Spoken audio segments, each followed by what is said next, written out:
एक बार की बात है, अनिता नाम की एक बहुत अमीर महिला फॉरेन ट्रिप पर जाती है।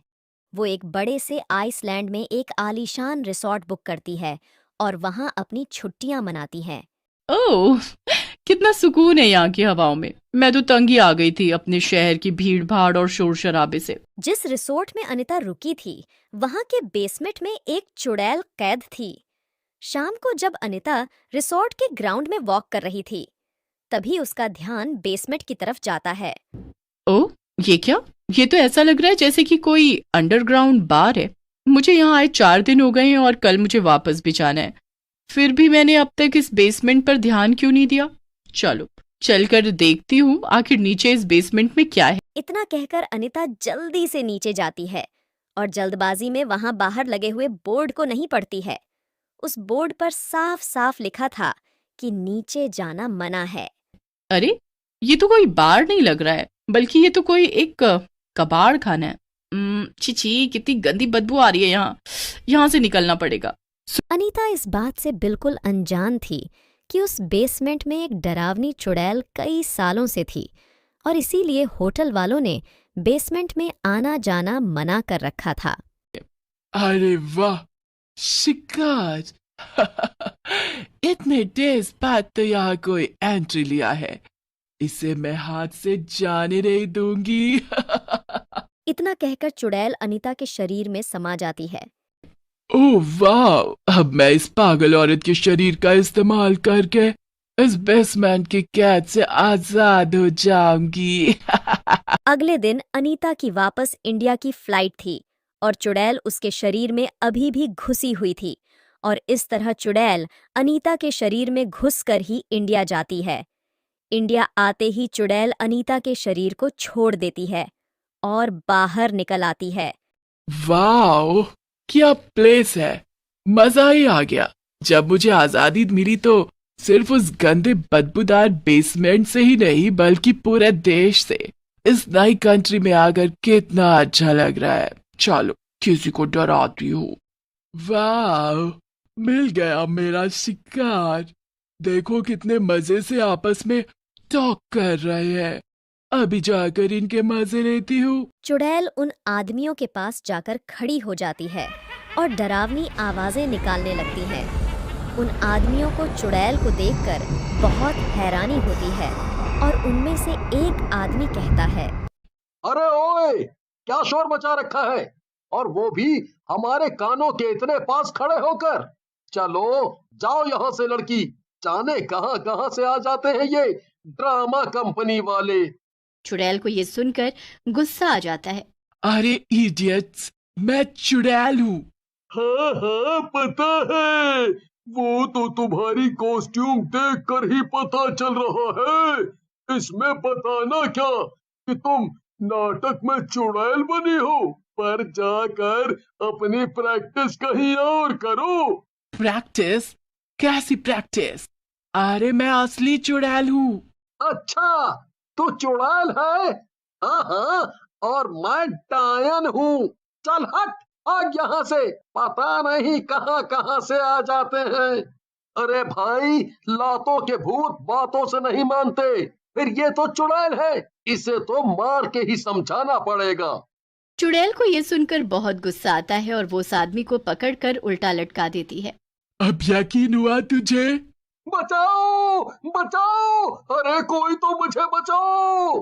अरे बाप रे, ये तो असली की चुड़ैल निकली। भागो यहाँ से, भागो। चुड़ैल उस आदमी को बहुत दूर पटक देती है। बड़ा आया था मुझे लात मारकर भगाने वाला।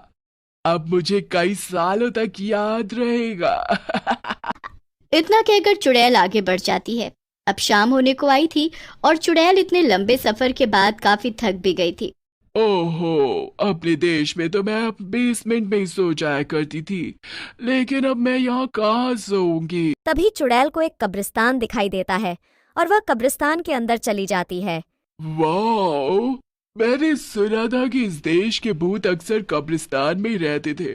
चलो तो मैं भी यहीं सो जाती हूँ। क्या पता मेरा कोई विदेशी फ्रेंड भी बन जाए। कब्रिस्तान के अंदर ही एक बड़ा सा पीपल का पेड़ था और उस पर कई भूत उल्टे लटके हुए थे। तभी उन भूतों की नजर चुड़ैल पर पड़ती है और वो कूद कर जमीन पर आ जाते हैं। वो चुड़ैल से सवाल करने लगते हैं। ओए, कौन है तू? ओह हाय, मैं फॉरेनर चुड़ैल हूँ और मैं विदेश से आई हूँ। आप सबसे मिलकर अच्छा लगा। मैं आज रात यहीं स्टे करने वाला हूँ। अच्छा, लेकिन हमें तुझसे मिलकर बिल्कुल अच्छा नहीं लगा। चल जा यहाँ से। क्यों पर? मैं यहाँ से क्यों जाऊँ? मैं भी तो चुड़ैल ही हूँ। अरे अरे, ये क्या बात हुई? मैं कहीं नहीं जाने वाली। अच्छा, तो तुझे यहाँ सोने के लिए जगह चाहिए ना? तो चल, हमें कोई फॉरेन का गाना सुना और साथ ही उस पर नाच के भी दिखा। जरा हमारा भी तो एंटरटेनमेंट हो। पर मुझे तो गाना और नाचना नहीं आता। अच्छा, वैसे मेरे पास एक और आइडिया है। अगर तुम्हें इस पेड़ पर सोने के लिए जगह चाहिए, तो वो पुलिस स्टेशन देख रही हो ना, कब्रिस्तान के सामने। तुम्हें ना बस वहां जाना है और वहां पर सो रहे पुलिस वाले को जगा कर डराना है। फिर हम तुम्हें यहाँ सोने देंगे। बस इतनी सी बात। ठीक है, अभी जाती हूँ। इतना कहकर चुड़ैल तो पुलिस स्टेशन की तरफ चल देती है, पर उधर सभी भूत हंसने लगते हैं। इस बेचारी को क्या पता कि पुलिस वाला इसकी कैसी धुलाई करने वाला है। हाँ, वो कोई आम पुलिस वाला नहीं, बल्कि वो खुद पुलिस का भूत है, जो उस पुलिस स्टेशन में सालों से भटक रहा है। और वो इतना गुस्सैल है कि इसकी एक बात भी नहीं सुनेगा। इतने में चुड़ैल पुलिस स्टेशन के पास पहुंच जाती है और पुलिस वाले को डराने की कोशिश करने लगती है। उठ जा पुलिस के बच्चे, ड्यूटी पर सो रहा है। अभी तुझे बताती हूँ। पुलिस वाला भूत कहता है। तेरी इतनी मजाल, ये ले। अरे कोई बचाओ, अरे बचाओ, ये तो खुद ही भूत निकला, वो भी इतना ताकतवर। बचाओ बचाओ। उधर सब भूत ये देखकर जोर जोर से हंसने लगते हैं। तभी चुड़ैल मार खाकर वापस उन भूतों के पास आ जाती है और गुस्से में कहती है। मैं तुम सबको छोड़ूंगी नहीं, तुमने मुझे धोखा दिया। तभी एक साइकिल की घंटी की आवाज आती है। अरे भागो भागो, तांत्रिक इधर ही आ रहा है, भागो भागो। अरे हु इज कमिंग? कौन आ रहा है? तुम सब इतना डर क्यों रहे हो? अरे, भूतों को पकड़ने वाला तांत्रिक आ रहा है। भूत पकड़ने वाला तांत्रिक? चल चल, बड़ा आया। अब नहीं बनूंगी मैं बेवकूफ। मैं सब जानती हूँ। तुम लोग मुझे यहाँ से भगाने के लिए ये सब कर रहे हो, पर मैं डर कर भागने वाली नहीं। जाना है तो जा, वरना मत जा। हमें क्या, हम तो भाग रहे हैं। अब तो इस पेड़ पर अकेले मैं लटकूंगी। बड़े आए, मुझे नकली भूत पकड़ने वाले तांत्रिक की कहानी बता रहे थे। इतना कहकर जैसे ही चुड़ैल पीछे मुड़ती है तो देखती है उसके पीछे एक तांत्रिक खड़ा था। अरे बाप रे बाप, ये तो सच में यहाँ पे तांत्रिक आ गया। भागो भागो, कोई बचाओ। इतने में तांत्रिक अपनी एक बोतल खोलकर उसमें चुड़ैल को कैद कर लेता है और बोतल का ढक्कन बंद कर देता है। फॉरेनर चुड़ैल बोतल में कैद होकर सिर्फ एक ही बात बोलती है। इससे अच्छा तो मैं अपने बेसमेंट में ही कैद थी।